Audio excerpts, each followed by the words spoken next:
나는 생각한다, 고로 나는 존재한다라는 말은 오래된 철학적 질문인데 이것을 생각하니까 존재할까?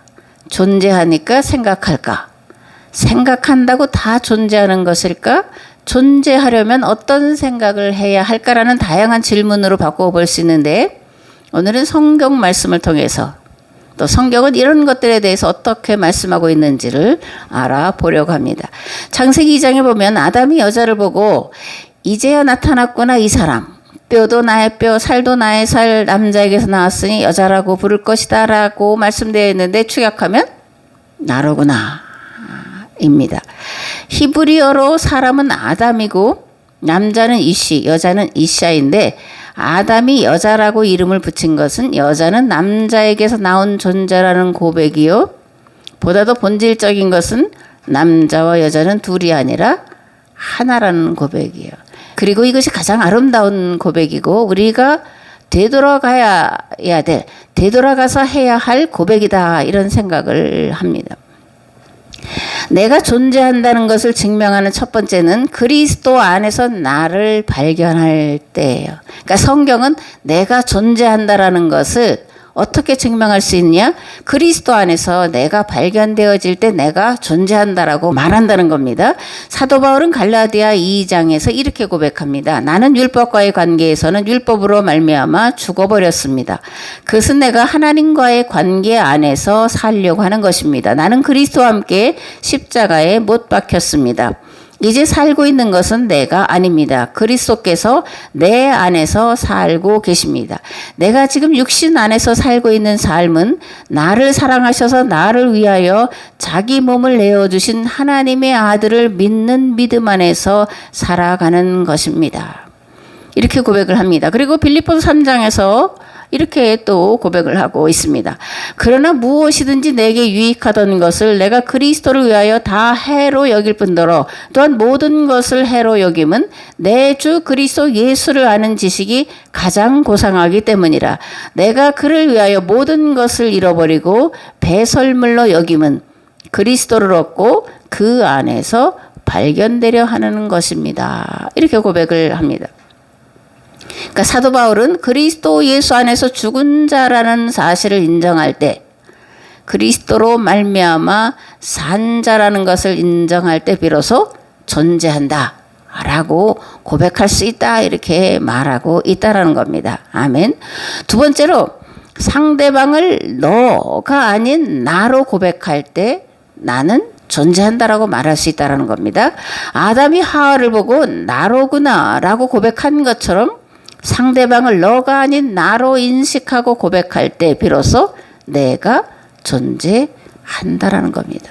그러니까 내가 존재하려면 상대방을 상대로 객관적인 어떤 존재로 너로가 아니라 나로 고백할 때 비로소 내가 존재한다라는 것을 우리가 알아야 됩니다. 창세기 2장 말씀에 보면 아담과 하와를 만드시고 이제 아담의 그런 고백이 들어가 있는데 그 사람이 모든 집짐승과 공중의 새와 들의 모든 짐승에게 이름을 붙여 주었다. 그러나 그 남자를 돕는 사람 곧 그의 짝이 없었다. 그래서 주 하나님이 그 남자를 깊이 잠들게 하셨다. 그가 잠든 사이에 주 하나님이 그 남자의 갈빗대 하나를 뽑고 그 자리는 살로 메우셨다. 주 하나님이 남자에게서 뽑아낸 갈빗대로 여자를 만드시고 여자를 남자에게로 데리고 오셨다. 그때 그 남자가 말하였다. 이제야 나타났구나 이 사람. 뼈도 나의 뼈, 살도 나의 살. 남자에게서 나왔으니 여자라고 부를 것이다. 그러므로 남자는 아버지와 어머니를 떠나 아내와 결합하여 한 몸을 이루는 것이다. 아멘. 이 말씀을 사도 바울은 또 뒤에 가면 교회와 성도와의 관계를 이런 부부의 관계로 이렇게 표현을 하고 있는 것을 볼 수가 있습니다. 다시 말해서 나는 하나님과 관계 안에서 이웃과의 관계 안에서 그리고 만물과의 관계 안에서 발견되어야 한다는 것이고 이것을 깨닫도록 도와주는 것이 율법과 복음이다라는 겁니다. 아멘. 태초에 하나님이 천지를 창조하셨다 이렇게 창세기 1장 1절에 기록이 되어 있고 선포하고 있는데 이것은 하나님께서 세상 만물과 관계를 맺으셨다라는 그런 얘기예요. 또 사람을 창조하셨다라는 것은 하나님과 사람이 관계를 맺었다라는 겁니다. 이런 관계를 맺었다, 이걸 다른 말로 하면 계약을 맺었다, 이렇게도 표현할 수 있는 거고, 아담의 갈빗대로 여자를 만드셨다는 것은 인간과 인간이 관계를 맺었다는 것을 말해주는 겁니다. 무엇보다 성경은 이러한 관계가 어떻게 아름답고 조화롭게 지속될 수 있는지에 대해 분명하고 다양한 언어로 말씀해 주시는데, 그것을 추격하면 앞에서 말씀드린 것처럼 율법과 복음으로 축약을 할 수가 있습니다. 아멘. 창조 질서를 따라서 조화로운 관계를 이루고 살아가는 건 자연 만물이에요. 그런데 하나님의 형상과 모양을 따라 지음받은 인간만 하나님의 창조 질서를 따라 조화와 질서를 이루며 살아가지 못하고 관계를 어그러뜨리고 살아가고 있습니다. 상대를 나로 인식하는 것이 아니라 오로지 너로만 인식하고 살아가기 때문에 여기서 나오는 온갖 미움, 다툼, 시기, 질투심, 이것이 인간의 아름답고 조화로운 관계를 깨뜨리고 파괴하는데, 이러한 깨어지고 파괴된 관계를 회복시킬 수 있는 것을 성경은 뭐라고 말씀한다고 제가 금방 말씀드렸죠? 율법과 복음입니다. 율법과 복음은 관계의 언어로 기록되어 있는데, 특히 십계명을 보면 하나님과 인간, 인간과 인간 사이에 어떤 관계를 맺고 살아야 하는지에 대해, 또 어떤 것이 관계를 깨뜨리게 하는 것인지에 대해서 두 축으로 설명하는데, 제1계명과 제10계명이에요. 제1계명은 나는 너희를 애굽 땅 종되었던 집에서 이끌어낸 주 너희의 하나님이다. 너희는 내 앞에서 다른 신들을 섬기지 못한다 라고 되어 있고, 10번째 계명은 이웃의 아내를 탐내지 못한다. 이웃의 집이나 밭이나 남종이나 여종이나 소나 낙이나 할 것 없이 너희 이웃의 소유는 어떤 것도 탐내지 못한다 라고 끝맺음을 하고 있습니다. 첫 번째 계명이 하나님 외에 다른 신이 없다고 선언하는 이유는 무엇일까? 이거는 이제 고대 사회를 배경으로 하고 있습니다. 물론 오늘날도 다신사회 또는 다원주의 뭐 이렇게 이제 말을 하고 있는데, 이 다신사회의 전형을 보여주는 게 애굽이에요. 그래서 출애굽 당시에 10가지 재앙을 내리는데, 이 10가지 재앙은 애굽의 신들에 대한 그런 하나님의 심판이었다라는 것을 우리가 알 수가 있습니다. 성경의 하나님은 인간을 위해서 존재하시는 분이시죠. 그죠? 그리고 인간을 위해 쉼없이 일하시는 아버지세요. 그런데 우상은 인간을 단지 자신을 섬기기 위해 필요한 도구로만 여길 뿐이고, 왕들은 그 우상 뒤에 숨어서 백성들의 생명을 갉아먹는 존재라는 것을 이 출애굽 당시 이 10가지 재앙을 통해서 우리에게 분명하게 말씀해 주고 계신 것을 볼 수가 있습니다. 그렇다면 10번째 계명은 무엇을 말하는 거냐? 인간과 인간 사이의 관계를 어그러뜨리고 파괴하는 본질이 뭐라는 거예요? 탐심이다. 인간성이라고는 인간, 자아라고 하는 자아의 뿌리는 탐심이다 그러는 거예요. 그래서 이 탐심을 제거해야지만, 탐심이 제거될 때에만 비로소 아름답고 조화로운 관계를 이루며 살아갈 수 있다라는 것을 10번째 계명에서 말씀해 주고 있습니다. 그런데 예수님이 이런 10계명을 하나로 묶어놓고 있는데, 마태복음 22장에 기록되어 있어요. 율법교사 하나가 예수를 시험하여 물었다. 선생님, 율법 가운데 어느 계명이 중요합니까? 예수께서 그에게 말씀하셨다. 네 마음을 다하고 네 목숨을 다하고 네 뜻을 다하여 주 너의 하나님을 사랑하여라 하였으니 이것이 가장 중요하고 으뜸가는 계명이다. 둘째 계명도 이것과 같은데 내 이웃을 내 몸과 같이 사랑하여라 한 것이다. 이 두 계명에 온 율법과 예언서의 본 뜻이 달려 있다. 이렇게 말씀을 하심으로 이 10계명 10가지 이 계명을 추격하면 서로 사랑하라는 말씀이라고 이렇게 해석을 해주고 계신 것을 복음서에서 볼 수가 있습니다. 예수님이 말씀하시는 사랑, 그죠? 십계명을 축약하면 사랑, 성경 66권을 다 축약해도 사랑, 이렇게 이제 우리가 말할 수 있는데 이 사랑이 무엇일까에 대한 대답은 다양해요. 이 다양한 사랑이 무엇이냐에 대한 대답 중에 마태복음 15장에서 예수님은 다른 사람을 판단하고 정죄하는 것, 이것을 악이라고 말하고 다른 사람을 용납하고 이해하고 받아들이는 것을 사랑이다, 이렇게 말씀하고 있는 것을 볼 수가 있습니다. 마태복음 15장에는 예수님께서 장로들의 유전을 따라서 그 장로들의 유전을 지키지 않는 자들을 정죄하고 있어요.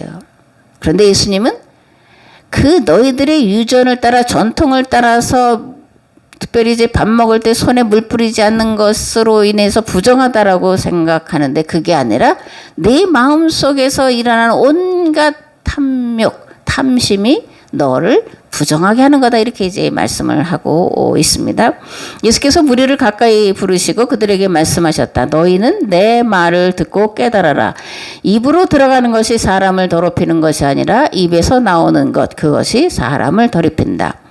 그때 제자들이 다가와서 예수께 말하였다. 바리새파 사람들이 이 말씀을 듣고 분개하고 있다라는 것을 아십니까? 예수께서 대답하셨다. 나의 하늘 아버지께서는 자기가 심지 않으신 식물은 모두 뽑아버리실 것이다. 그들을 내버려 두어라. 그들은 눈먼 사람이면서 눈먼 사람을 인도하는 길잡이들이다. 눈먼 사람이 눈먼 사람을 인도하면 둘 다 구덩이에 빠질 것이다. 이렇게 말씀하자 베드로가 이제 예수님께 그 비유를 우리에게 설명해 주세요. 우리가 잘 모르겠습니다. 이렇게 이제 말하니까 예수님이 너희도 아직 깨닫지 못하느냐? 입으로 들어가는 것은 무엇이든지 뱃속으로 들어가서 뒤로 나가는 줄 모르느냐? 그러나 입에서 나오는 것들은 마음에서 나오는데 그것이 사람을 더럽힌다. 마음에서 악한 생각들이 나온다. 곧 살인과 간음과 음행과 도둑질과 거짓 증언과 비방이다. 이런 것들이 사람을 더럽힌다. 그러나 손을 씻지 않고서 먹는 것은 사람을 더럽히지 않는다. 전통으로, 유전으로 사람을 판단하고 비난하고 정죄하는 것 하지 말아라. 그렇게 하는 자는 눈먼 소경이다. 그들은 하나님께서 다 뽑아버리실 것이다. 이렇게 무서운 책망의 말씀을 하시면서 마음에 있는 탐심을 다스려야 된다. 욕망을 다스려야 된다. 그렇게 이제 말씀을 하고 있는 것을 볼 수가 있습니다.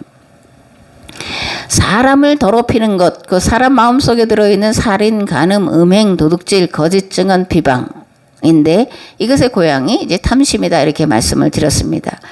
그런데 사도 바울은 이것을 갈라디아서 5장에서 육체의 일이다라고 이제 설명을 하고 있는 것을 보게 됩니다.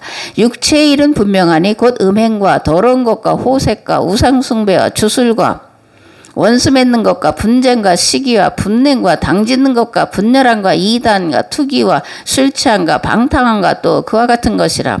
전에 너희에게 경계한 것 같이 경계하노니 이런 일을 하는 자들은 하나님의 나라를 유업으로 받지 못할 것이다. 이 사도 바울의 언어 능력이 이제 대단하죠, 그죠? 살인, 간음, 음행, 도둑질, 거짓 증언, 비방, 이렇게 마태에는 6가지로 말하는데 이 사도 바울은 굉장히 많은 말로 다양한 단어로 이제 설명을 해놓고 있습니다. 육체의 일, 그 사람의 마음속에 자리 잡고 있는 인간 또는 인간성에서 발로하는 것들은 가장 먼저 하나님과 관계를 깨트리고 사람과 사람 사이의 관계를 깨트리고 사람과 자연과의 관계를 깨트리게 만들어서 공멸하고 자멸하도록 만들어 버린다라는 것을 사도 바울은 육체의 일이다라는 것으로 말씀을 하고 있고, 예수님은 마음속에 들어가 있는 탐심이라고 이제 말씀하고 있는 것을 볼 수가 있습니다. 그렇다면 그리스도 예수 안에서 조화와 균형과 질서를 지키며 살기 위해서 우리가 해야 할 일은 무엇일까를 생각을 해보는데 2가지로 생각을 해보겠습니다. 누가복음 18장 9절에서 14절 말씀을 봉독하겠습니다. 또 자기를 의롭다고 믿고 다른 사람을 멸시하는 자들에게 이 비유로 말씀하시되 2 사람이 기도하러 성전에 올라가니 하나는 바리새인이요 하나는 세리라. 바리새인은 서서 따로 기도하여 이르되 하나님이여 나는 다른 사람들 곧 토색 불의 간음을 하는 자들과 같지 아니하고 이 세리와도 같지 아니함을 감사하나이다. 나는 일해에 2번씩 금식하고 또 소득의 11조를 드리나이다 하고 세리는 멀리 서서 감히 눈을 들어 하늘을 쳐다보지도 못하고 다만 가슴을 치매 이르되 하나님이여 불쌍히 여기소서 나는 죄인이로소이다 하였느니라. 내가 너에게 이르노니 이에 저 바리새인이 아니고 이 사람이 의롭다 하심을 받고 그의 집으로 내려갔느니라. 무릇 자기를 높이는 자는 낮아지고 자기를 낮추는 자는 높아지리라 하시니라. 아멘. 바리새인의 기도와 세리의 기도죠. 여기서 바리새인은 의인을 대표하고 세리는 죄인을 대표하고 있습니다. 바리새인, 의인, 구원받았다. 세리, 죄인, 구원받지 못한 자다라는 도식이 이 안에 이제 깔려 있는 거예요. 바리새인은 이렇게 기도를 하잖아요. 나는 저 사람과 같지 않습니다. 나는 일주일에 2번 금식하고 또 11조를 드립니다. 나는 또 계명이 이럴 땐 토색, 불의, 간음 이런 것들을 하지 않습니다. 그렇게 하지 않게 하신 하나님께 감사합니다. 이렇게 기도를 하는 것이고 세례는 가슴을 치면서 하나님이여 불쌍히 여기소서 나는 죄인입니다. 라는 고백을 하고 있는 거예요. 간증이라고 하는 것을 여러분들 많이 들어보실 텐데 이 간증에 들어가 있는 것이 뭐냐면 나는 저 사람과 다름으로 감사합니다. 라는 고백이 깔려 있어요. 그렇게 의식을 못하고 할 뿐이지 그런 생각이 밑바닥에 깔려 있다는 것을 생각을 해야 돼요. 그래서 간증은 조심해야 됩니다. 덕을 세운다고 하더라도 2번, 3번 하다 보면 분명히 그 간증 때문에 실족하고 실망하고 떠나는 사람들이 있어요. 하나님 앞에서 감사할 뿐이고, 그죠? 그리고 다른 사람이 나처럼 간증할 게 없어서 아주 마음 상해 있는 자들 앞에서 함부로 하나님의 은혜다 감사하다라는 말을 해서는 안 됩니다. 우리가 해야 할 말은 하나님이여 나를 불쌍히 여기소서 나는 죄인입니다라는 고백을 해야 되고 사람 앞에서도 마찬가지로 이런 고백을 입으로가 아닌 마음으로 하면서 상대방을 대해야 되지 않을까 그렇게 생각을 합니다. 아멘. 하나님과 아름답고 조화로운 관계를 맺고 살려면 먼저 하나님 앞에 죄인이라는 것을 인정해야 된다라는 거예요. 나는 구원받았어. 나는 하나님의 자녀가 됐어. 그래서 나는 뭐 기도할 특권이 있어. 뭐가 있어. 내가 이렇게 11조를 드렸고 금식했고 주일 성수를 했고 그래서 나는 하나님 나라에 가면 내 상급이 클 거야 라고 생각하는 그런 것을 생각하기 전에 말하기 전에 다시 말하면 구원받았다라고 의인이라고 말하기 전에 먼저 나는 죄인이라는 것을 분명하게 인식하고 하나님 앞에서 죄인됨을 고백해야 된다라는 거예요. 그럼 죄인이 고백해야 될 말이 뭐가 있겠어요? 용서해달라고가 아닌 나를 불쌍히 여겨 주세요라는 고백밖에는 하나님께 드릴 고백이 없다 그렇게 생각합니다. 여기에 나오는 바리새인은 11조도 드리고 금식도 하고 율법도 다 지켰어요. 그럼 세리는 어떤 사람일까? 세리는 율법도 안 지키고 11조도 안 드리고 뭐 금식도 하지 않은 자일까? 문자대로 보면 그런 사람이라고 생각하기 쉽지만 결코 그렇지 않다라는 겁니다. 왜냐하면 예수님이 뭐라고 말씀하시냐면 저 바리새인이 아니고 이 사람이 그래서 이 사람은 세리죠. 세리가 의롭다 하심을 받고 그의 집으로 내려갔다라고 선언하고 계시기 때문에 그러는 거예요. 의롭다라는 말은 의롭게 되었다라는 말은 의인이라는 말은 구원받았다라는 말인데 바리새인은 자기가 의인이라고 생각하고 감사했지만 하나님은 너는 아니야. 그리고 죄인이라고 불쌍히 여겨달라고 고백한 세리는 하나님께서 의인이라고 구원받았다라고 선언하고 계신 것을 우리가 이 말씀에서 찾아볼 수가 있습니다. 그것을 통해서 이 세리도 바리새인이 하는 것과 같은 그런 모든 것들은 다 행했다라는 것을 알 수가 있어요. 그러나 하나님 앞에서 갖춰야 될 자세는 내가 무엇을 행했다라는 그 행함으로 결코 의로워질 수 없는 존재라는 것.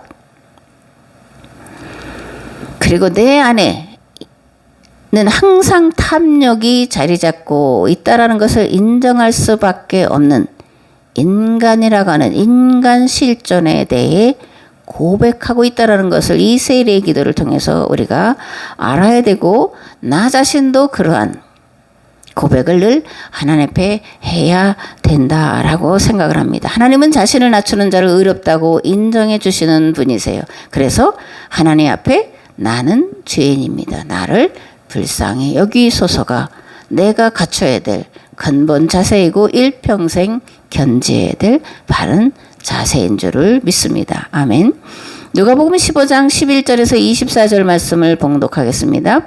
또 이르시되 어떤 사람에게 두 아들이 있는데 그 둘째가 아버지에게 말하되 아버지여 재산 중에서 내게 돌아올 분깃을 내게 주소서 하는지라. 아버지가 그 살림을 각각 나눠 주었더니 그 후 며칠이 안 되어 둘째 아들이 재물을 다 모아가지고 먼 나라에 가 거기서 허랑방탕하여 그 재산을 낭비하더니 다 없앤 후 그 나라에 크게 흉년이 들어 그가 비로소 궁핍한지라.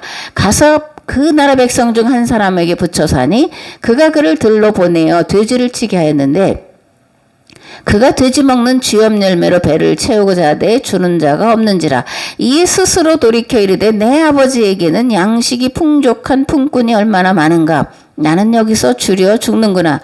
내가 일어나 아버지께 가서 이르기를 아버지 내가 하늘과 아버지께 죄를 지었사오니 지금부터는 아버지 아들이라 일컬음을 감당하지 못하겠나이다. 나를 품꾼의 하나로 보소서 하리라 하고 이에 일어나서 아버지께로 돌아가니라. 아직도 거리가 먼데 아버지가 그를 보고 측은히 여겨 달려가 목을 안고 입을 맞추니 아들이 이르되 아버지 내가 하늘과 아버지께 죄를 지었사오니 지금부터는 아버지 아들이라 일컬음을 감당하지 못하겠나이다 하나 아버지는 종들에게 이르되 제일 좋은 옷을 내어다가 입히고 손에 가락지를 끼우고 발에 신을 신기라. 그리고 살찐 송아지를 끌어다가 잡으라. 우리가 먹고 즐기자. 이 내 아들은 죽었다가 다시 살아났으며 내가 잃었다가 다시 얻었노라 하니 그들이 즐거워하더라. 아멘. 우리가 너무나 잘 아는 그런 말씀인데, 사실 이 큰아들과 둘째 아들은 비교 대상이 안 돼요. 그죠?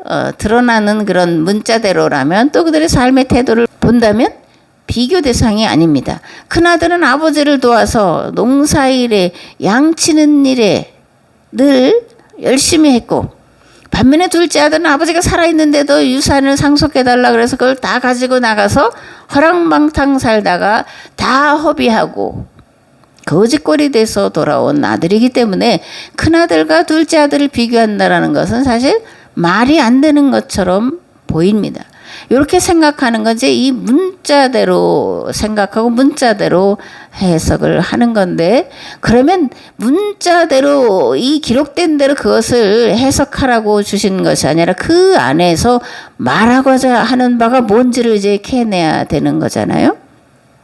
그 문자대로 하면 이 둘째 아들은 받아들이는 것이 아니라 쫓아내야 돼. 우리말로 하면 몽둥이 찜질을 해서 쫓아내버려야 돼. 어떻게 아버지가 살아있는데 죽은 자 취급을 하고, 그리고 가져간 재산을 다 하랑방탕 다 써버리고 거짓골이 돼서 돌아올 수가 있냐. 호적에서 빼버리겠다. 이제 이렇게 우리 말로 하면 할 텐데, 이게 이제 큰아들이 보인 반응이에요.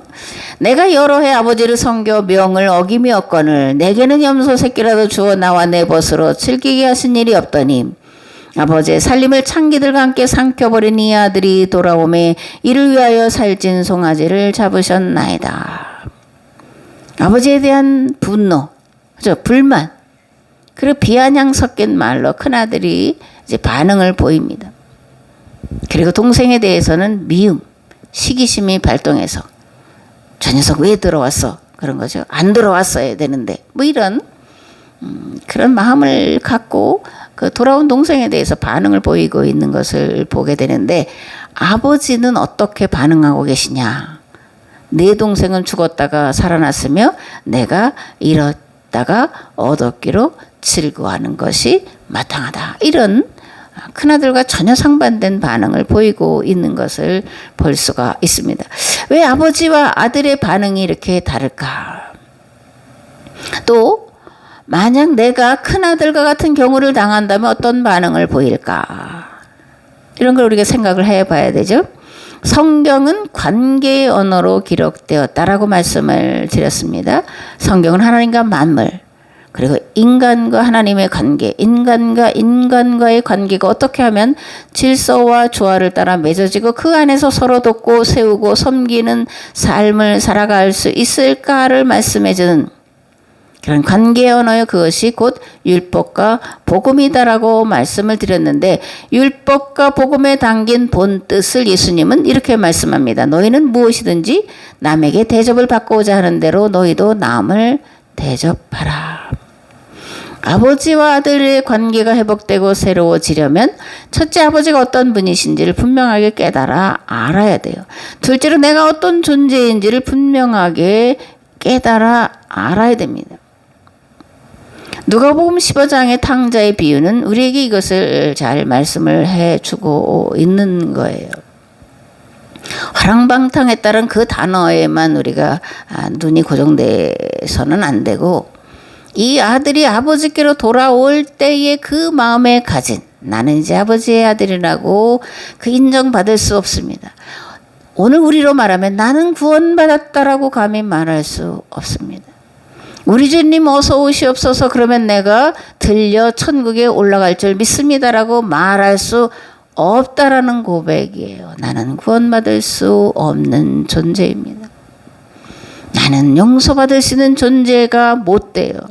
다만 하나님 불쌍히 여겨 주시옵소서. 이런 고백을 해야 된다라는 겁니다. 이런 기도를 해야 된다라는 거예요. 이렇게 기도한 자를 통해서 하나님께서 뜻이 하늘에서 이루어진 것처럼 이 땅에서 이루어지도록 하는 그 일을 맡기신다라는 그런 말씀이에요. 아멘. 하나님 안에서 내가 발견되어질 때 그때에 할 수 있는 고백, 그 고백이 아버지 내가 하늘과 아버지께 죄를 지었사오니 지금부터는 아버지의 아들이라 일컬음을 감당하지 못하겠나이다 라는 고백에 들어있다라는 겁니다. 이라는 가장 큰 죄인의식, 그것이 하나님께로 돌아가는 길이요 방법이라고 성경은 제시를 하고 있다라는 겁니다. 아멘. 오늘 제목을 제가 이제 존재의 정화라고 붙였는데 좀 어려운 말이기도 하지만, 존재의 정화라는 건 나는 그리스도 안에서 발견되지 않으면 존재가 아니다라는 겁니다. 내가 하나님의 뜻을 이 땅에 이루려고 생각하지 않으면 나는 존재가 아니라는 거예요. 존재의 정화는 나는 아버지의 아들이라고 일컬음 받을 자격이 없습니다라고 고백하는 그 고백이 존재의 정화라는 거예요. 존재의 정화는 나라는 존재는 이 세상 그 누구와 비교할 수조차 없는 가장 큰 죄인이라는 것을 깨달아질 때 고백되어지는 것이고 정화되는 겁니다. 존재의 정화가 일어날 때 비로소 하나님과 관계가 회복되고 형제와 관계가 회복되고 만물과 관계가 회복되어지는 거예요.